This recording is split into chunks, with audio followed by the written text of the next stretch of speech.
네, 안녕하세요. 닥터 국형입니다. 네, 오늘은 제가 얘기하고 싶은 주제는 저번 시간에 제가 퇴행성 관절염에 대해서 알아보고 치료 예방법에 대해서 알아봤잖아요. 근데 그때 제가 좀 치료에 대해서 좀 많이 설명을 못 드렸던 거에 대해서 좀 짚고 넘어가고 싶어서 제가 이렇게 다시 한번 좀 자료를 보강해서 하게 됐어요. 저번 시간에는 제가 좀 많이 어리버리한 것도 있었고, 그리고 새로운 기기에 대해서 적응했었는데 그거를 과거에 빼버렸습니다. 네, 이건 여담이었고요. 그리고 이제 오늘 한 시간은 이제 퇴행성 관절염의 치료 예방법인데, 이런 보통 이제 환자분들 저에게 보통 오면 제가 다 이렇게 설명을 하는데 길게 설명 못하니까 부가적으로 여기서 좀 포괄적으로 설명을 하려고 해요. 일단 넘어가게 되면 그 저번 시간에 말씀드렸던 이제 단계 단계인데, 이제 이쪽으로 가면 갈수록 점점 이제 관절이 점점 안쪽이 보면은 점점 나빠지는 걸 볼 수 있어요. 이거는 출처가 여기 있고, 그리고 이 부분이 점점 나빠지는데 이거에 대해서 치료를 어떻게 할 것이냐에 대해서 오늘은 집중적으로 제가 다루고 싶어요. 이제 집중 다루고 싶은데 어떤 부분이냐, 이 부분에 대해서 초기 단계에서는 내가 어떻게 치료를 하고 환자들은 어떻게 접근을 해야 되냐. 일단 무조건 첫 번째는 운동이에요. 운동을 하세요 라고 말씀을 드려요. 그것보다 더 중요한 거는 일단 자기 몸무게를 줄이고, 그리고 별로 무릎에 안 좋은 운동 같은 걸 피하라고 해요. 무릎에 안 좋은 같은 운동이 대표적인 예가, 잘 들으세요, 계단 내려가는 거, 그리고 산행 때 올라가는 건 좋아요. 내려가는 건 정말 안 좋아요. 왜냐면 내려가는 건요, 무릎에 자기 몸무게 5배까지도 가줄 수 있다고 그래요. 즉 무릎이 몸무게가 늘어나면 늘어날수록 5배까지 올라가니까 매우 안 좋겠죠. 살찌고 계단 내려가는 거. 보통 사람들이 계단 올라가는 건 싫어하고 계단 내려가는 거 좋아하잖아요. 계단 내려가는 걸 운동이라고 생각하시는 분들도 있어요. 절대 그러지 마세요. 아셨죠? 그러면 이제 무릎에 좋은 운동이 뭐 어떤 거냐? 무릎의 최대한 하중을 줄이고 무릎의 앞뒤에 있는 근육, 정확히 얘기하면 허벅지 앞뒤에 있는 근육이에요. 그거를 뭐 영어로 표현하면 뭐 햄스트링, 뭐 렉투스 피모리스 뭐 이렇게 얘기를 하는데, 그것보다 그 근육을 키우려면 어떻게 해야 되냐? 그 운동의 첫 번째가 이제 스쿼트. 대표적인 스쿼트예요. 스쿼트를 하면은 이제 환자의 몸에서 앞에 있는 근육과 뒤에 있는 근육을 각각 기르게 돼요. 뭐 이거 전문적인 운동 치료 같은 거는 다음 저 말고도 설명하시는 분들이 되게 많을 거예요. 그러니까 굳이 이거에는 설명 안 하고, 이 무릎에 있는 힘. 근데 스쿼트를 하면은 무릎이 많이 아파요. 그거는 자세가 좀 잘못된 거예요. 그러니까는 꼭 전문 상담가에게 상담을 받으시고 운동을 하세요. 그리고 또 뭐 있냐? 수영. 이건 박태환 선수 사진 넣고 뉴스에서 제가 뽑아온 거예요. 박태환 선수 같이 수영. 이거는 중력의 영향을 받지 않고 무릎에 있는 근육을 정말 잘 사용할 수 있어요. 물론 뭐 다른 근육도 많이 사용하겠지만 저는 대표적인 예로 유산소 운동과 무산소 운동을 같이 할 수 있는 수영을 제일 많이 말씀드려요. 처음에는 스쿼트, 수영 이렇게 얘기하고, 환자들이 그래도 좀 밖에 나가서 액티브한 걸 좋아한다. 그러면은 3001 자전거인데 그 다음에 자전거를 굳이 꼽아요. 이런 운동 같은 경우는 솔직히 말씀드리면 전반적인 단계에서 다 항상 강조를 해요. 왜 그러냐? 어쨌든 근력이 있어야지 사람이 버틸 수가 있고 무릎이 더 짱짱하게 더 오래 버틸 수가 있어요.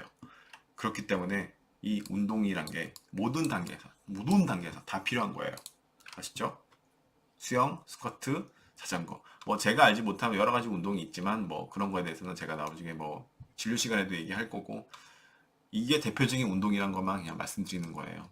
뭐 또 자세하게 뭐 궁금한 게 있으면 이런 운동은 어때요? 이런 운동은 어때요? 이런 거는 유튜브 댓글로 달아주시면 제가 확인하도록 할게요. 아시죠? 그럼 이제 이런 단계, 초기 단계에서 또 그러면은 약물로 주사로 어떻게 뭐 강화할 수 없냐? 이런 질문을 받을 수가 있어요. 그런 거는 이제 보통은 환자분들이 통증이 심할 때 뼈주사라고 얘기를 많이 들었을 거예요. 예전에는. 뼈주사라는 거는 스테로이드인데, 이거는 말 그대로 염증 자극을 최소화시켜줘요. 그렇기 때문에 맞고 난 뒤에 통증이 정말 완화가 돼요. 하지만 바늘 연골판이라든지 인대, 뼈 이런 거에는 스테로이드가 별로 안 좋아요. 연골한테도 물론 안 좋아요. 그래서 보통 저희가 단계를 이게 한 번 맞고 나서 주기로 이렇게 줘요. 근데 보통 이제 나이 드신 분들 같은 경우에는 스테로이드 주는 게 더 나은 게, 이분들한테는 나이 드신 분들 뭐 말씀드리면 한 70세, 80세 이런 분들, 그런 분들한테는 이런 단계예요. 다시 말씀드리면 이런 단계, 이런 거의 마지막 막 3.5 막 이 단계 사이인데, 이런 분들한테 80세 넘어가서 인공관절 수술을 할 것이냐, 그거는 그 환자의 액티브에 따라 달라는 거예요. 활동 여부에 따라 다른 거고. 그래서 이때는 활동이 별로 없는데 통증 완화를 위해서 인공관절 수술하기는 좀 그렇고, 통증 완화를 위해서 스테로이드를 줄 수가 있어요. 이거는 통증 완화를 위해서. 통증 완화를 줄 수 있지만 이러신 분들, 아직은 좀 짱짱하신 분들, 초기 단계, 그런데도 스테로이드 주는 거는 정말 아니라고 봐요. 저는 물론 그렇게 주는 데도 있을 거예요. 주는 데도 있는데 저는 좀 아니라고 봐요. 왜냐면 나중을 위해서 이건 좀 아니라고 봐요. 그래서 요새 많이 알려져 있는 연골 주사, 사진에서 보면은 이런 연골 주사, 이거는 뭐 LG 화학 거 제품이 한데 그냥 제가 사진 이미지가 없어가지고 떠온 거예요. 그냥 연골 주사라고 알려져 있는 건 뭐냐면, 연골 주사는 지금 이렇게 써 있는 것 같지만 여기에는 연골이 있고 반월판이라는 연골판이라는 게 있어요. 이 환자분이 점점 가면 갈수록 여기가 붓잖아요. 그럼 여기가 연골이 점점 사라지게 돼요. 연골이 사라지는 걸, 연골 성분에서 하이루네트 애시드라는 그런 성분이 있어요. 그런 성분을 보충해 주는 게 아까 같은 연골 주사예요. 그래서 보통 연골 주사 같은 경우는 이런데 초기 단계, 1, 2단계에서 보통 꾸준하게 맞아주시면은, 연골이 상하면 밖에 이렇게 뼈에 있는 연골이 상하면 그걸 코팅해 준다는 개념으로 보통 요새 저희가 많이 사용을 해요. 정형외과에서도 정말 많이 들으실 거예요. 연골 주사 맞으실래요? 이런 얘기를 많이 들으실 거예요. 특히 유튜브 보시는 연령대를 보시면 보통 어머니들이 학생들이 많으니까 보통 어머니들이 그런 말씀, 연골 주사 맞고 왔다, 무릎에 주사 맞고 왔다, 그러면 보통 정형외과에서는 연골 주사를 놔드려요. 그리고 연골 주사도 있고, 그리고 요즘 또 핫하게 나오는 게 또 이제 증식 치료라 그래요. 프롤로 세라피라 그러는데, 이거는 논문으로도 지금은 나오긴 했지만, 프롤로 세라피라는 게 뭐냐면 주변에 있는 인대, 근육 이런 부분이 퇴화되고 노화되기 때문에 무릎에 점점 하중이 많이 가게 되고, 그로 인해서 더 빨리 뼈가 삭게 되는 거예요. 그럼 뼈가 삭게 되는 거를 막기 위해서 주변의 인대랑 근육을 강화시켜주는 주사가 지금은 프롤로 세라피라 그래요. 한국말로 증식치료라 그래요. 결국에는 여기 있는 조직을 활성화를 시켜서 더 뼈 근육이나 인대를 강화시킨다는 얘기예요. 물론 도움이 돼요. 도움이 된다고 논문이 나와 있고, 그리고 저도 써봤을 때 도움이 됐어요. 그래서 이런 경우가 있어요. 즉 정리하자면 초기 단계 때는 연골 주사. 아니, 제일 먼저 중요한 거는 운동이에요. 무조건 운동이에요. 운동. 그리고 잘못된 습관 버리는 거. 그리고 두 번째로는 뭐 대표적으로 연골 주사 아니면은 증식 치료. 그리고 도수 치료도 도움이 돼요. 도수 치료는 단데 너무 좀 가격이 너무 세서 좀 그런 면이 있지만, 환자분이 만약에 충분히 경제적인 여유가 있으면 도수 치료까지도 받는 거를 저는 적극 권해드려요. 운동하면서 물론 그렇게 하는 것도 있고.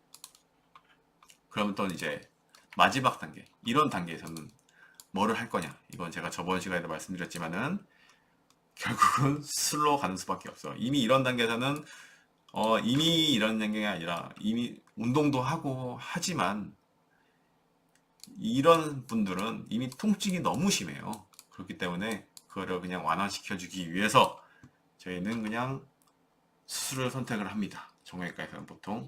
근데 이러신 분들도 만약에 통증이 그렇게 심하지 않다, 그럼 제가 수술을 끝까지 안 해요. 그거는 좀 도의적인 것 때문에 안 하는 것도 있고, 환자분이 페인이 너무 참을 수 없다, 나 이렇게 약 먹고 못 버티겠다, 그러신 분들한테 제가 수술을 권해드려요. 수술을 권해드리고, 그런 수술은 제가 저번 시간에 말씀드렸듯이 이런 수술, 이건 보통 3단계에서 하는 수술이지만, 여기에 연골을 좀 무게중심을 이쪽으로 옮기는, 서 무게중심이 가운데로 올 수 있게 이렇게 뼈를 잘라서 다시 붙이는 수술을 하는 거고, 그리고 이거는 이쪽 면을 인공관절로 그냥 바꾸는 거예요. 이쪽 면만 인공관절 바꾸고 나중에 정량 결과를 보다가 이제 나이가 어느 정도 있다, 65세 정도 넘어간다. 그럼 이제 제가 그때 저번에 말씀드린 인공관절 전 치안술을 시행하는 거예요. 전 치안술을 시행하고 이제 수술을 종료하게 되는 거죠. 이건 뭐 전사지니까 다들 아실 거고. 이렇게 해서 오늘은 제가 치료에 대해서 알아봐 드렸고요. 치료에 대해서 말씀드렸고, 그리고 더 재밌는 또 사항이 있으면 제가 언제든지 또 얘기하도록 하겠습니다. 네, 구독해 주셔서 구독까지는 아직 바라지는 않고요. 그냥 환자분들이 제 얘기를 더 많이 듣고 이렇게 할 수 있도록 끝까지 경청해 주셔서 감사합니다. 닥터 국형입니다.